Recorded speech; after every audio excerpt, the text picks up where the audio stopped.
Good afternoon, everybody, or whatever time it is in your time zone.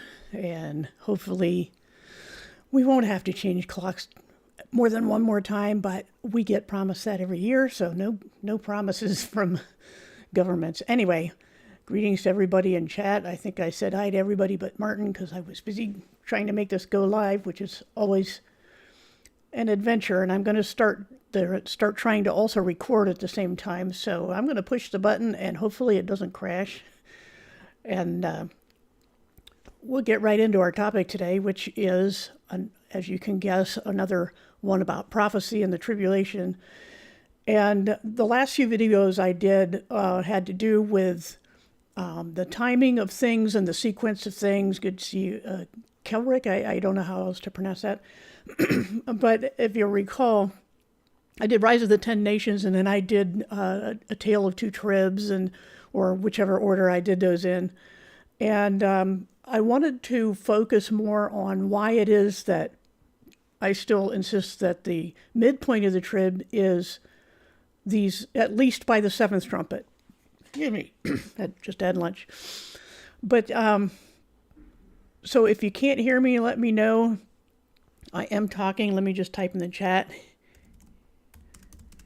And because you just never know with all the buttons to push that whether I've actually got this started. Okay, Kelrick it is. You must have heard me, so that's good. Anyway, you can see on the thumbnail I got on the screen that this is going to focus on the 5th, 6th, and 7th trumpets. And the reason for that is, again, that we're establishing where the midpoint is in the tribulation, because you'll hear other theories like I've gone over before on either the first seal is the first trumpet is the first bowl, etc., and the other one being more of a cascading model where the trumpets start after the midpoint. Thanks for the link there. Good to see you, Droid. And so we're going to go over two main things. One is these 5, 6, and 7 trumpets, and then look at the differences between the seals, trumpets, and bowls. And one of the terms, we have 3 different terms for the reign of the Antichrist or the beast. One is 42 months, another is 1,260 days, and the third one is times, and half a time. And so here in Revelation 11:2, we have the trampling of Jerusalem. And it says, we'll start here in verse 1, that John, being revealed to here, is given a stick like a measuring rod and was told to measure the temple of God and the altar and those worshiping at it. So which means it has to be there. And there's no such measurements or attention to detail on the phrase in the New Testament that we as Christians are the temple of the Holy Spirit. And once again, it's of the Holy Spirit, not the temple of Israel. And this is not talking about the temple of the Holy Spirit. You don't measure that. And so John is measuring an actual temple. And this has happened before in the Old Testament. I think it was Ezekiel. I am sorry, I forgot that again. Thanks for letting me know. I forgot to take the image off the screen. At least I didn't read much yet. You got to keep me on my toes on that. I do forget about that. Anyway, in the Old Testament also, it has measuring temples that didn't exist at the time. That didn't mean there was no real temple, but that there would be to fulfill the prophecy. And so we have that here in Revelation. And it says in verse 2, leave out the outer court and don't measure it because it's given to the other nations, aka Gentiles.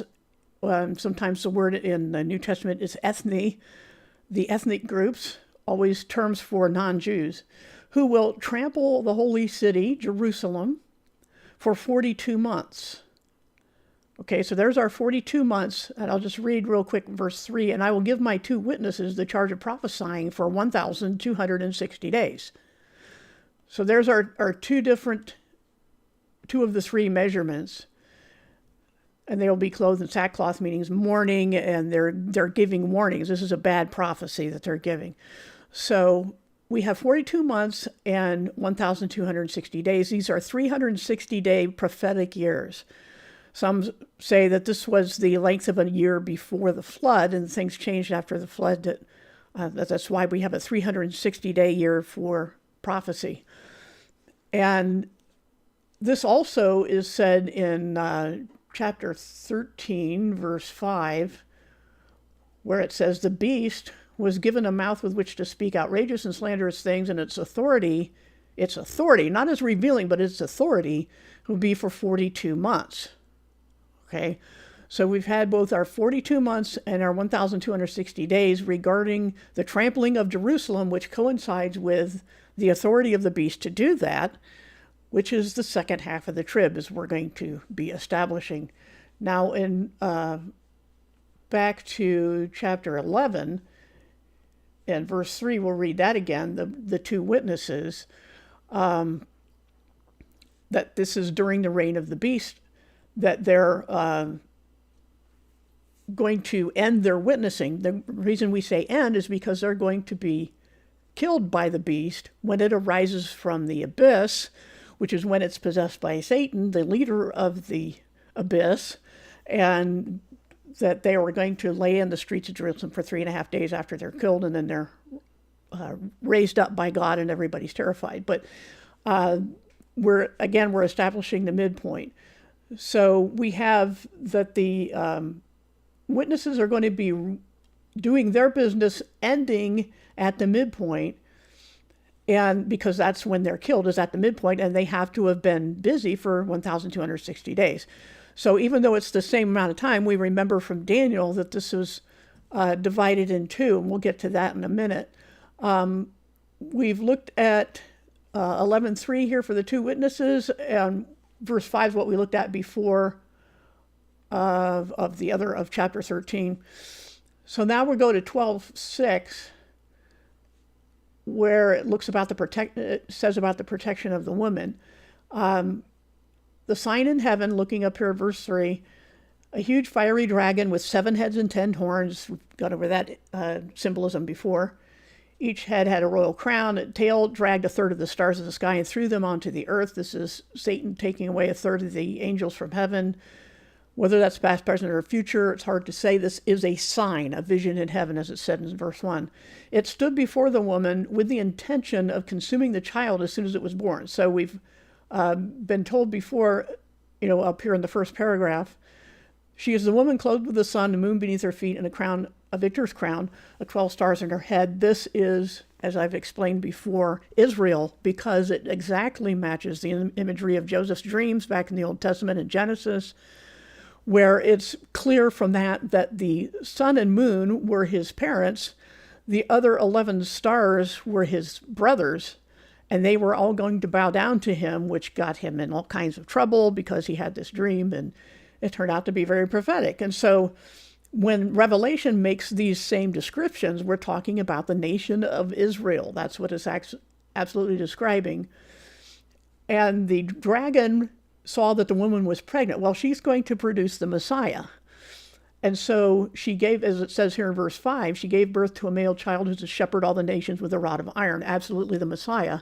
But her child was snatched up to God and his throne, which happened at his ascension. Now here's where this stuff hasn't happened yet, ergo there is a prophetic gap, which is, in hindsight, we know from other prophecies these gaps can happen, and when Israel rejected the Messiah, the 70 weeks of Daniel was interrupted after the 69th when he was cut off. And so the women fled into the desert. This is yet to happen, where there's a place prepared by God. There they will nourish her for, 1,260 days. It has not happened in history.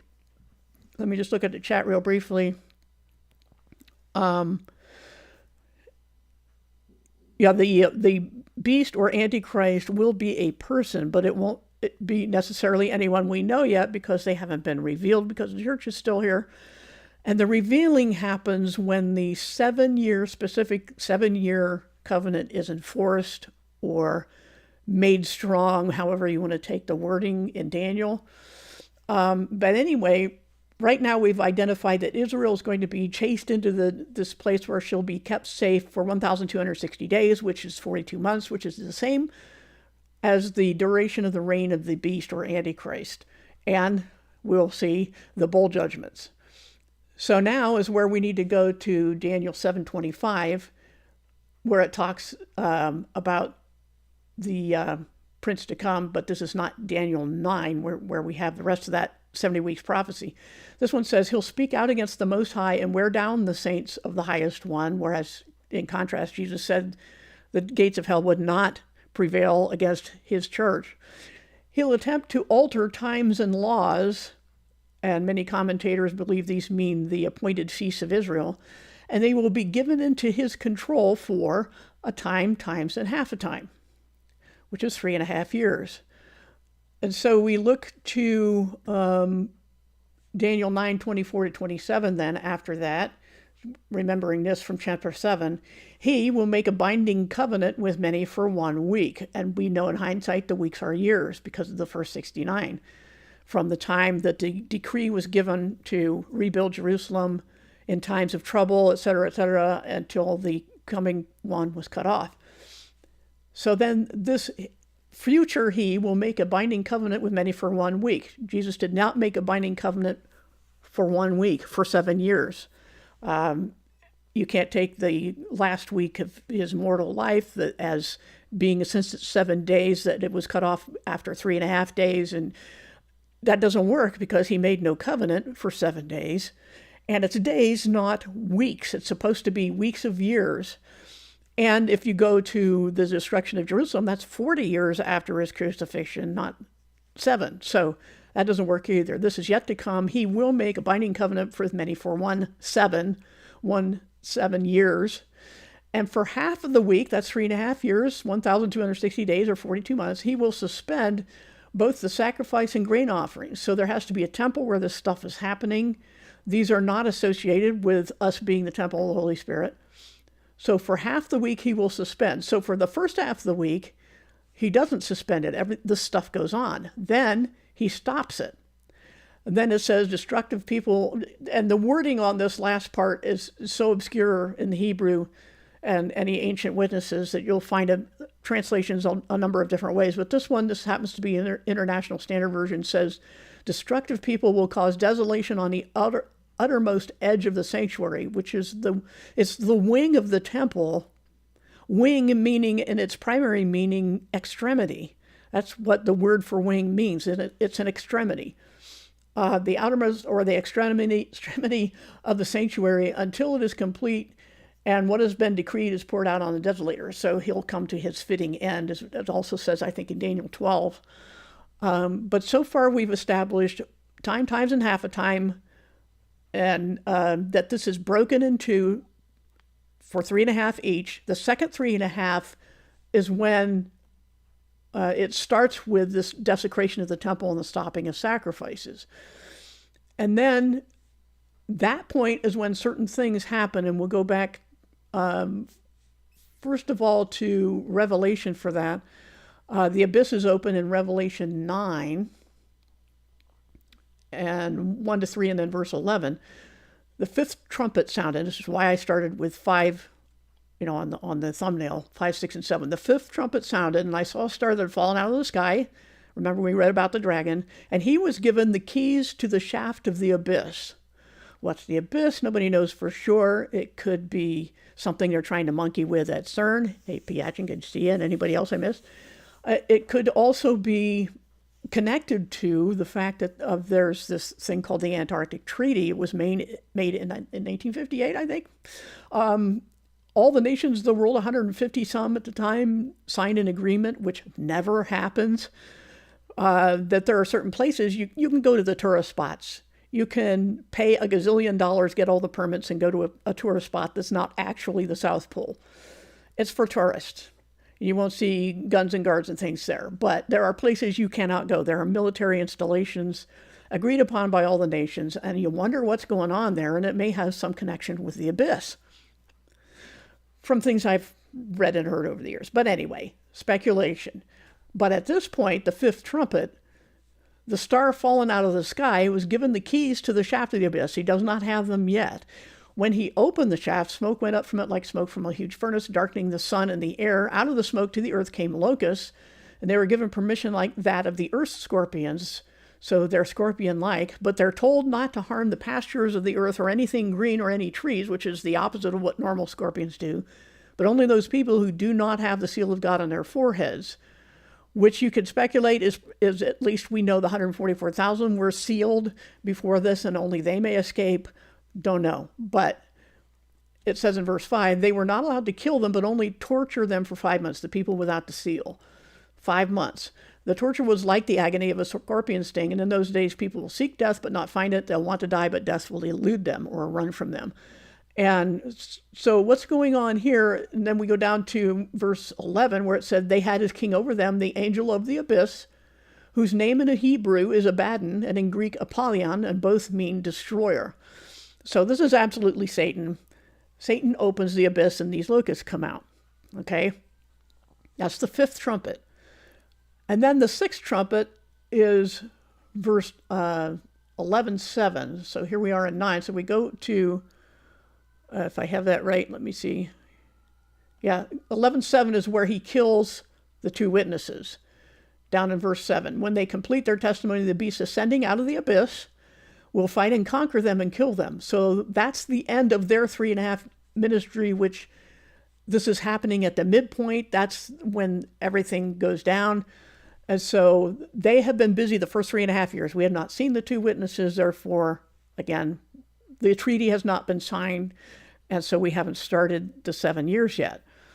Let's see, in the chat it says, remember a scene from TITN series where the locusts stung people and the mom of the kid too, who was an unbeliever.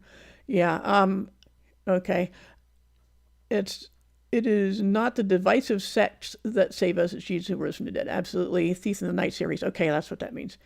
Anyway, so where was I here in my notes? Okay, we were at the sixth trumpet. That's when this happens, at the sixth trumpet. Then the seventh trumpet is in 12:6. Sometimes this doesn't scroll very well, so we'll go to 12:6. And it says about the woman, she gave birth to a man-child, caught up to God's throne. And the woman fled into the desert, where the place prepared by God there will nourish her for 1,260 days. So this stuff is all happening at the same time.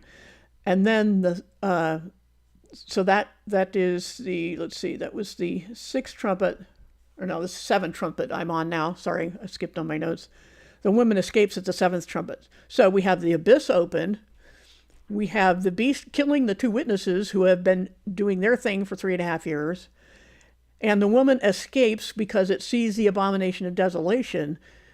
And then after this, at the same parenthesis between the trumpets and the bowls, we have the beast being worshipped as God. So for that, we go to Revelation 13 and verse 15, where it says, just before that, the first beast, and then there's the second beast, and then it's the second beast told them to make an image of the first beast that had the fatal wound but lived. And this is, as I've explained before, why I believe that the beast, the Antichrist who made the agreement, is actually killed and comes to life, which is when he's indwelt by Satan, or possessed by Satan, we should say. So it makes the second beast orders an image made. This is the religious beast, or the false prophet.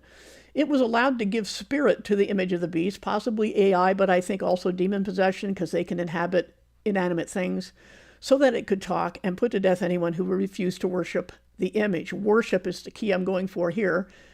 And then after this, the enforcement of the mark of the beast. But it's the worship that ties it with everything else, because, as we'll see in Daniel 11:36, it says, the king will do as he pleases. He will exalt and magnify himself above every god. This is worship, speaking amazing things against the God of gods. He will succeed until the indignation is completed. That's the judgments, because what has been determined must be carried out. And so we combine this also with 2 Thessalonians 2:4. So let's look that up here. And sometimes I can't read my own abbreviations. 2 Thessalonians 2:4, which says, he opposes everything and elevates himself over every god or object of worship, even to the point of seating himself in the temple of God and proclaiming himself God. There's the abomination. So we've got the abomination, the opening of the abyss, the falling of the third of the angel, the falling of the fallen star. We have the opening of the abyss and the rising of the Antichrist, who is worshipped as God. So that all happens at the 5th, 6th, and 7th trumpets. So that's our midpoint. When we see these things in order, the abyss, the killing of the two witnesses, the escape of the woman, and then the beast being worshipped as God, and the idol set up that speaks, that's the midpoint. Okay, because it's after that the Antichrist actually starts to reign, and he must reign 42 months. Otherwise, if you have him starting to reign at the beginning of the 7 years, then he has to be destroyed completely by the midpoint. And that's not what the scripture is saying in any of these passages that we've looked at. So I don't see any way to make the midpoint earlier than the 7th trumpet. I just don't see it. So is there any questions before I go on to the second part of what I wanted to do today, which is looking at those differences between the three sets of 7, or heptads? I think that's the word. I think I put it in my notes somewhere. I can't find it right now. But anyway, is there anything I'm missing in the chat? I think I am still showing the screen here. But I think I'm not going to have any different, well, I might have some different passages, but we'll go back to Revelation for those. Okay. So the differences, so we've established, if you have any reason in the chat, or put under, if you think of something later when the video renders, to put as a question as to why we can't conclude that the 7th trumpet marks the end of the midpoint, because a lot of stuff happens. We don't know how long any of these things take, except for the 5 months of torment when the abyss is open at the 5th trumpet. So we know it takes at least 5 months, probably more. And but anyway, say it takes 6 months. It's still 3 trumpets out of 7. So the seals happen before that, because the 7th seal opens the 1st trumpet, and the 7th trumpet has to happen before the midpoint. I don't see a way around these things. But anyway, if you got any counter arguments, let me know. Now for the differences, first of all, as I mentioned in the Tale of Two Tribs, I think it was, Revelation is laid out as seal 1 through 7, then trumpet 1 through 7, then bowl 1 through 7. Not seal 1, trumpet 1, bowl 1, seal 2, trumpet 2, bowl 2. Easier to read than say. It's not laid out like that. So we're adding a layer of complexity if we try to say that all of them are happening at once, that the first seal is the first trumpet is the first bowl. Or like that cascade model that I went over in A Tale of Two Tribs, that somehow the trumpets start halfway through the final 3.5 years, like 5 years into the tribulation, they have the trumpets starting, which can't happen. So we have that difference, that set of differences on the sequence. And then we have the break between seals 6 and 7, the half hour of silence, is not like this parenthesis of chapters 11, 14 in Revelation, where it has the sign in heaven. The first was just John has been in heaven all this time, and he sees that everything got, after all the shouting and worshiping and falling down, and then suddenly there's absolute silence for half an hour. Nothing happens anywhere. Whereas here, these things are looking forward and back, and some things may be just happening in heaven, but then they definitely happen on earth when people are tormented, when the witnesses are killed, when the beast sets up the second beast sets up the idol of the first beast, and everybody worships him as God. Those are things that we can see that are not mystical, they're not allegorical, and so they're definitely part of the trumpets, the last three trumpets. So we can see those. They're not like the half hour of silence. There will be, because there's a correlation that some make between the half hour of silence, between 6 and 7 seals, and then these chapters 11 to 14 between the 6 and 7 trumpets, and then between the 6 and 7 bowls, another thing. So, but that doesn't work either. Then we have different proportions, as I mentioned before, and intensities. They're not the same. They're not different perspectives of the same event, because that's another argument made, is that, well, okay, from this perspective, it looked like a third of the Earth's people were killed. And from this perspective, it was a fourth. Those are not different perspectives. It's like, were there 2 cars in the accident or were there 6? You can't have a different number of cars in an accident. You can have different angles on, if you're witnesses to a car accident. I use this analogy all the time. You can say, well, I saw this car come from the left. I saw this car come from the right, because you're facing different ways. Those are different perspectives. But if there were 3 cars or 17 cars, those are not different perspectives. They can't be. So we have a fourth for the seals of people being killed, and we have a third in the trumpets. They can't be the same thing. And some people will say also, well, it's a fourth of the part of the land, because it says a fourth part of the earth. But you don't kill the earth. The fact that it's paired with killing, with people dying by, and it lists different means by which people are dying, whether it's by famine or violence or disease. Those are, and wild animals, I think, were the fourth thing. That those are different ways of killing people. You don't do that to the earth itself, to the ground. So that's how I would rule out being a fourth part of the earth, meaning a section of land, like a fourth of the earth's habitable surface.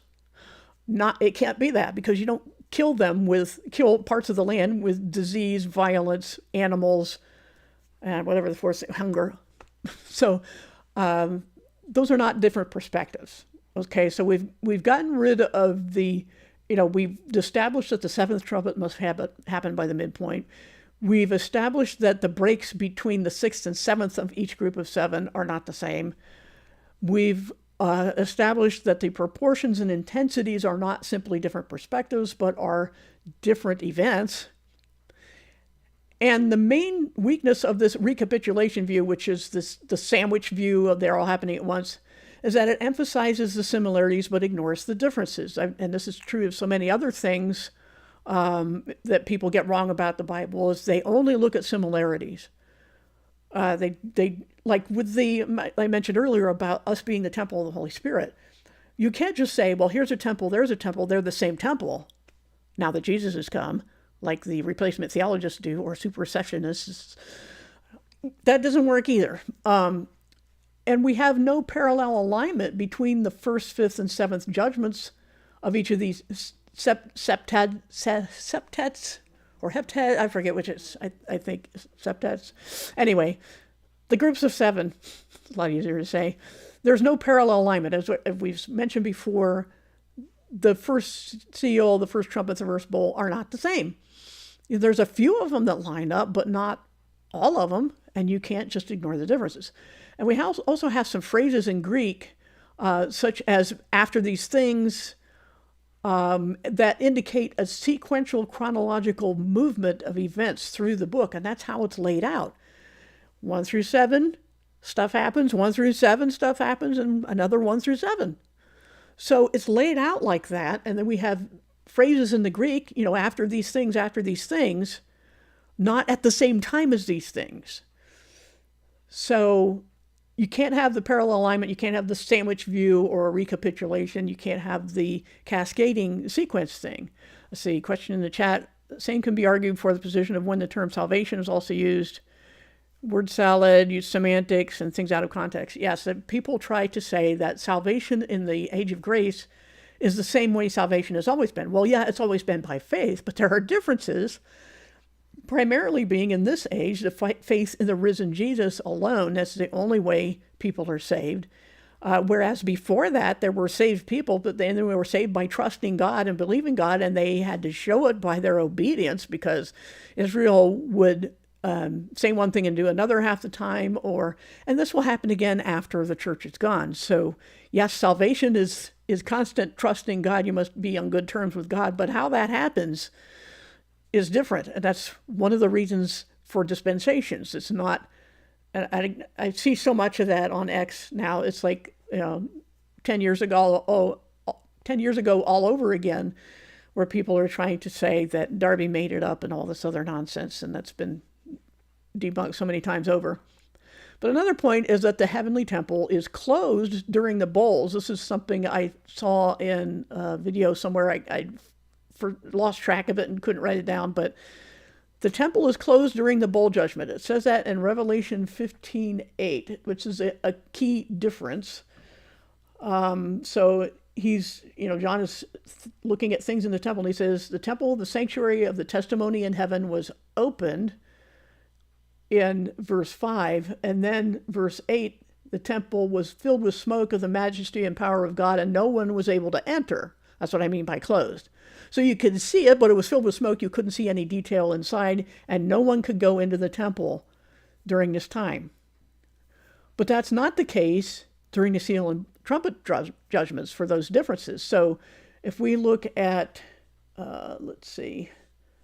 back to chapter 7 for the seals and verse 15, it says that there people from coming out of the great oppression or tribulation, they're be thrown for the throne of God. They offer his divine service to him day and night in his temple.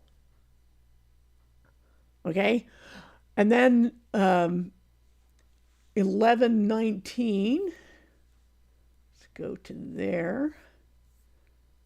Down to verse 19, the temple of God in heaven was open so that the Ark of the Covenant could be seen inside. So the temple's open. First, people were going into it and serving. Second, we have that you could see the Ark of the Covenant inside. Now let's go to 14:15, where it says, another angel came out of the temple. Okay, and then let's see, verse 17, another angel came out of the temple. And then we go to 15 verse 6, which says, verse 5, after these things I saw the temple, the sanctuary and testimony in heaven was opened. Out of it came 7 angels with the 7 disasters. These would be the the bowls that they were going to pour out. So the temple is not able to be entered or exited in that break in the seals. So again, it's different. So, and just as the Old Testament prophecies about the Messiah had him either as the sacrificial lamb or the conquering lion, and are resolved by 2 comings, which you couldn't have known until hindsight, so also the seals, trumpets, and bowls are resolved by sequence. That is to say, they can't happen at the same time. They are happening one after the other, just like the Messiah couldn't simultaneously come as the lamb and the lion. So I'm going to end the official part of the presentation and just take questions after this with a quotation from Bullinger, E.W. Bullinger, on his commentary on Revelation. And I don't think I have it in the description. It's from Commentary on Revelation from Grand Rapids, Michigan, Kregel Publications, 1984, and originally 1935, page 117. So if you want it, there's that. And I don't agree with him on everything. For one thing I remember is I don't agree that he thinks all the 7 letters to the 7 churches in chapters 2 and 3 of Revelation are future churches who will exist in the first half, and that they're somehow able to exist in Western Turkey, which is where the 7 churches are that John wrote to. We have these as historical churches, and there's a lot of reasons for going with that interpretation. It's the most straightforward. The churches existed, but Bullinger thinks that they're primarily for future churches. I'm not on board with that. But anyway, he's right about a lot of things. And his quote is, "When God has described a scene as taking place in heaven and caused heavenly voices to give the key to what is to follow in another scene, which immediately takes place on earth, and this is done 7 consecutive times, is it not strange that writers on the Apocalypse or the Revelation should overlook this exceedingly simple arrangement?" End of quote. I think, I totally agree with that. Let me read that again just because it kind of sews things up that I've been looking at in more detail. "When God has described a scene as taking place in heaven and caused heavenly voices to give the key to what is to follow in another scene, which happens immediately on earth, and this is done 7 times consecutively, that's in a row, isn't it strange that the writers or commentators on Revelation overlook this very simple arrangement?" And that's what happens with these two other alternative views of Revelation, as in futurism, where one of them has them all happening at once, the first seal trumpet bowl, the second seal trumpet bowl. The other has them cascading, it's sequential, but the sequence is too late for the trumpets. They don't even start till after the midpoint. So this is why I stick with the sequential order. And I've given the passages for that. I can once again go and show go to my downloads and show the chart, which is this one.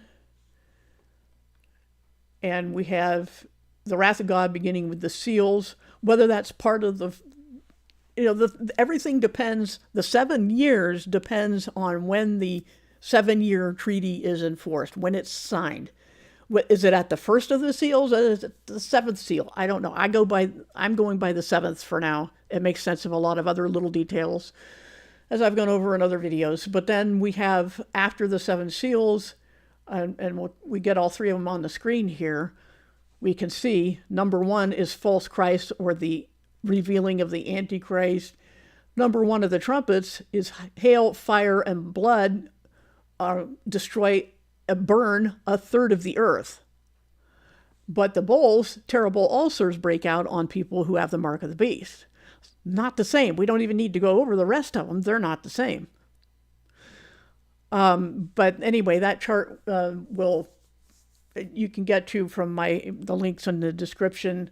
And of course, Chow has a link, and Droid probably did some links that I missed. But anyway, I don't see ways around these things. So I hope that we've established the importance of knowing differences and not sweeping them aside or allegorizing them, and the importance of specific lengths of time and sequences.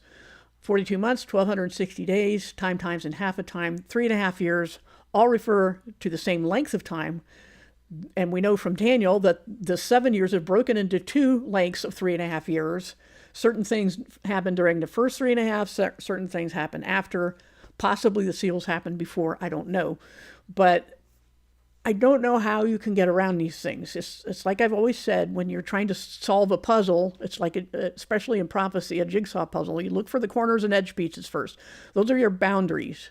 You look for things that can't go beyond, such as we have a 7-year enforced treaty, we have sequences of 7s, and we have when certain things have to happen all at once. We have the abomination, like we have here at the 7th trumpet, is when the abomination is, which is also when we have this vision of the temple and the woman chased by the dragon. The first and second beast are introduced at the midpoint, even though the first beast had to start things off with the treaty, but it wasn't really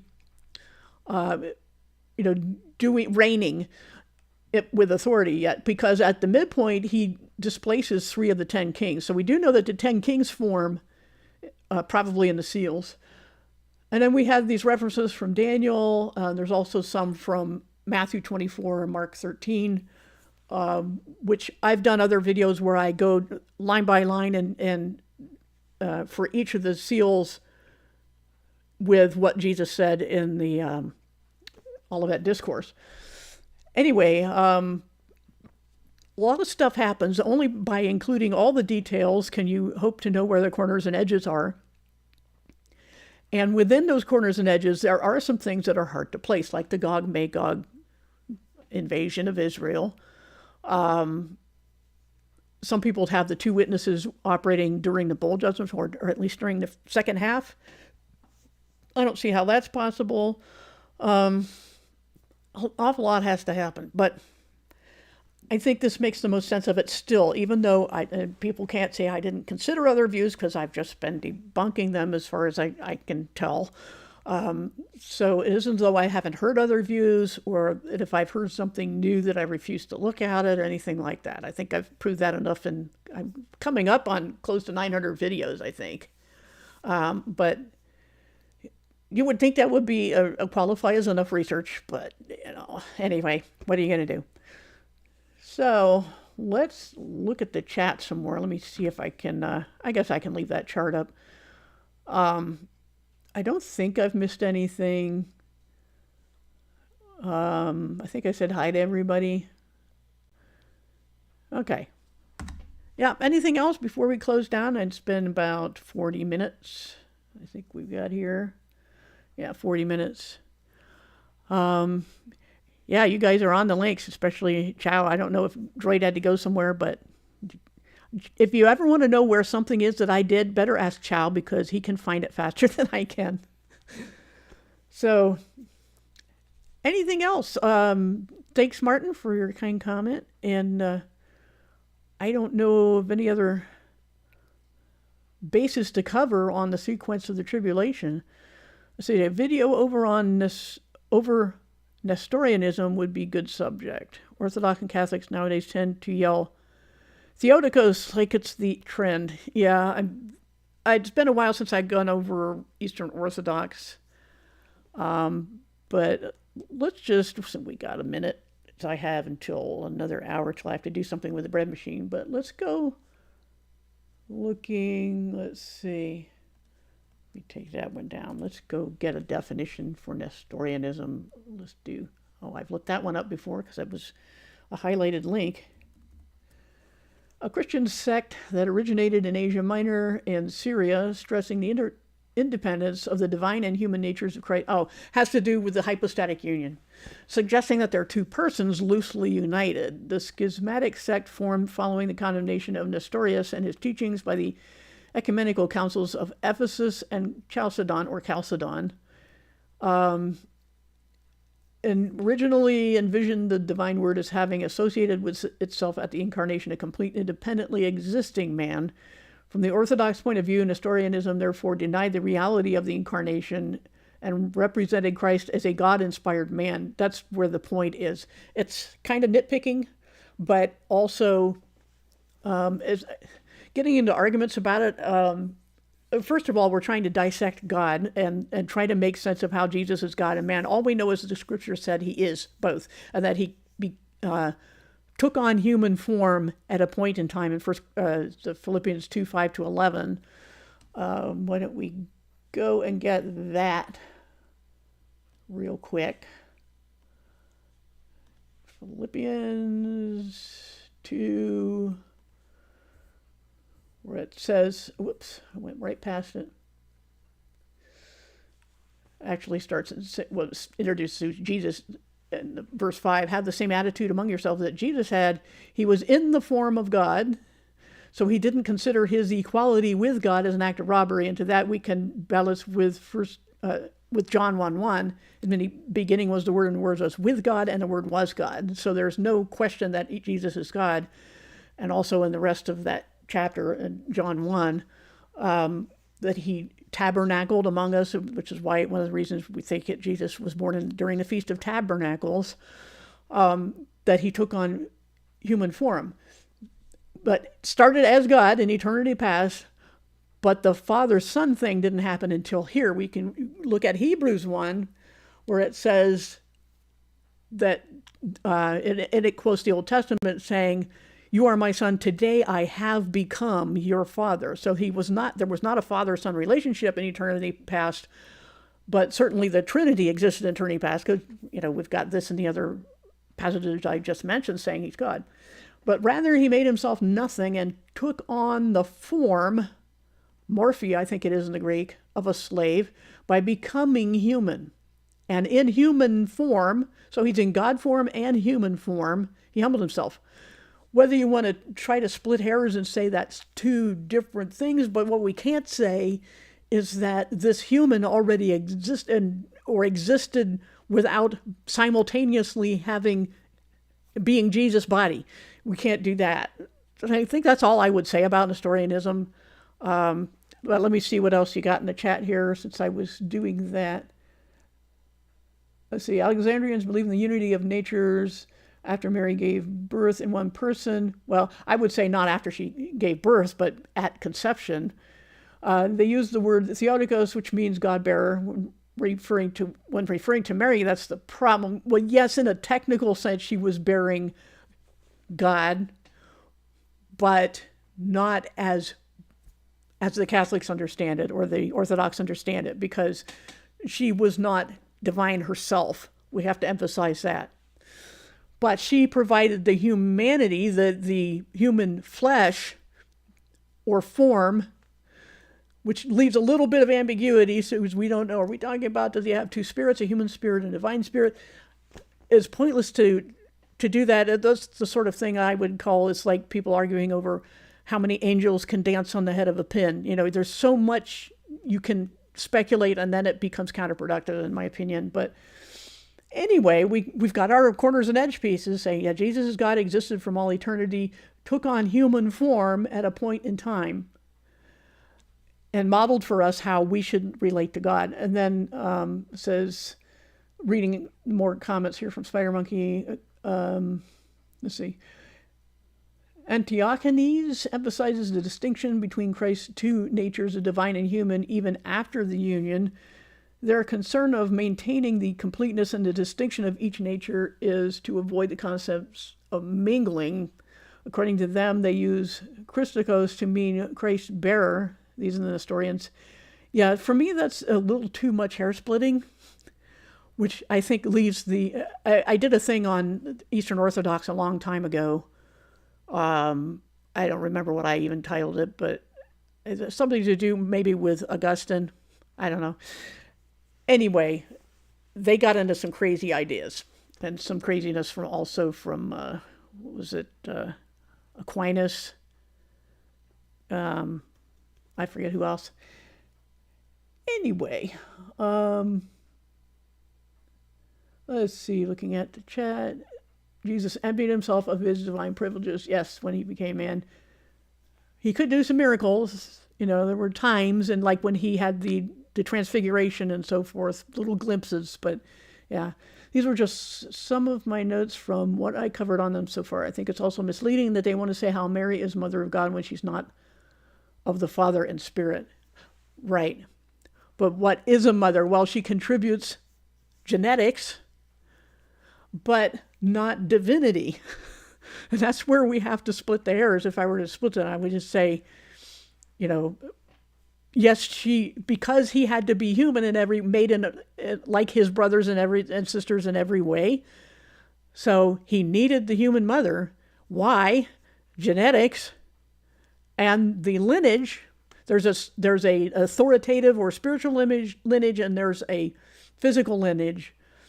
Both were from the proper lines, one royal, one just all humanity, going all the way back to Adam.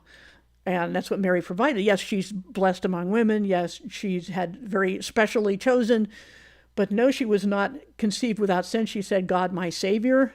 Only sinners need a Savior. And she was not miraculously taken to heaven. She was not without sin during her life. She did have other children after him.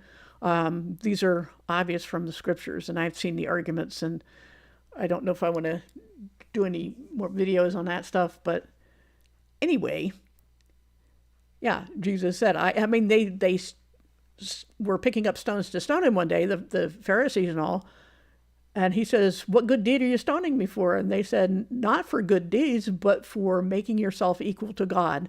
So that's so much for the argument that people say that Jesus never said he was God. Well, obviously did. When he says, I am before Abraham was, I am, that they didn't have any question what he meant by that. So much for that argument or criticism. Babylon and the Catholic Church video. Thank you, Chow. That's probably it. Whether I did any more about that, I don't know. And I have articles on my websites where I go into this stuff as well. I have some, let me see if I can show that real quick. I do need to watch the clock, but I'm good. Let's see. Go over here to topics.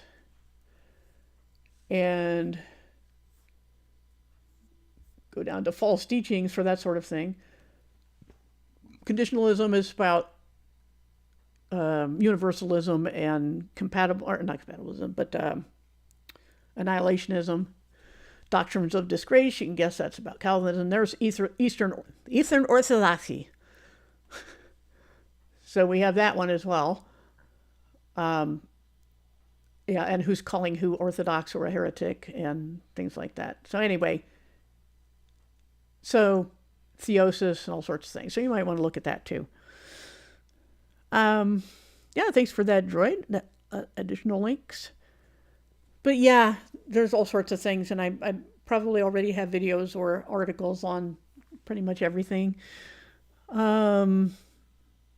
Yeah, it is hard because they will tie you in knots with terminology, and that's the big one to look for is what do you mean? You have to pin them down on their terms, just like you do with Jehovah's Witnesses or Mormons. You have to pin them down. Like I was talking to someone in X about Mormonism.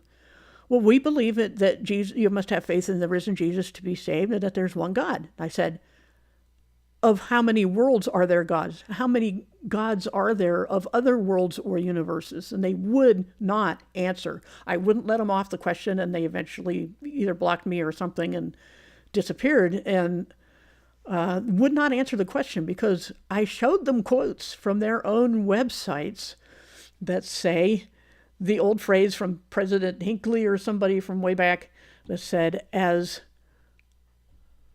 God now is, or as man now is, God once was, as God now is, man may become. Meaning, good Mormon men, only the men, will become gods of their own world someday and have spirit children with however many spirit wives they've got, because apparently, and this is one of the things they stole from Islam, heaven is for males in those religions. I mean, the women are just there to be incubators.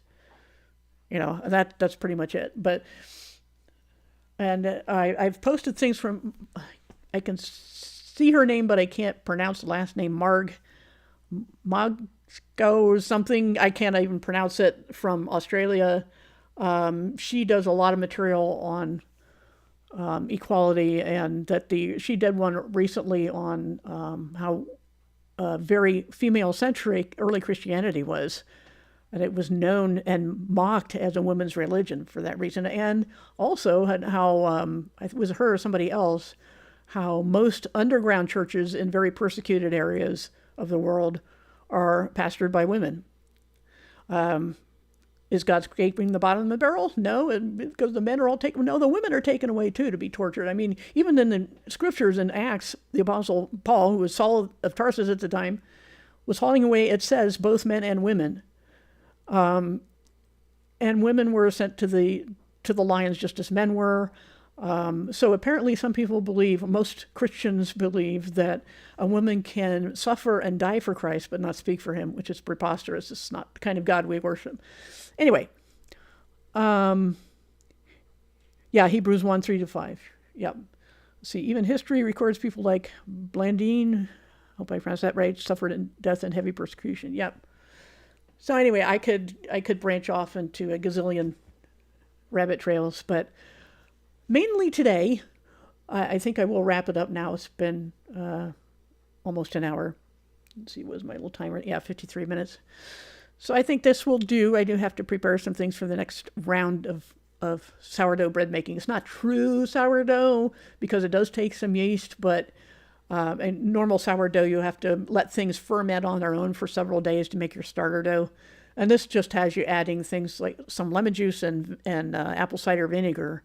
That does a little fermenting, so it's kind of a hybrid fermented, but good enough for me. And it's homemade and all that. So thank you, Chow, for the Marg link. What is his name? Mogo? She'll have to say it someday. I don't know how you pronounce it. But she has many excellent she's more the scholarly end of things with complete citations and footnotes and everything. So excellent channel there. But today, mainly what we went over, let me see if I can find that thumbnail again. Why the 5th, 6th, and 7th trumpets prove, beyond any doubt, those are our corners and edge pieces, that the midpoint of the tribulation is the 7th trumpet, no later than that. So the trumpets cannot begin after the midpoint. So that does away with the cascading one. It does away the differences. Also do away with the sandwich model. So I think we can stick with the chart I've got until somebody tells me why those things are wrong that I just went over.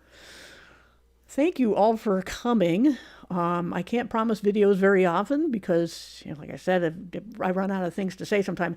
I will say briefly about current events without being too specific, because you know what happens to your channels if you get too specific. Things that are going on, the utter depravity and the persecution. Hey, Wendy, good to see you.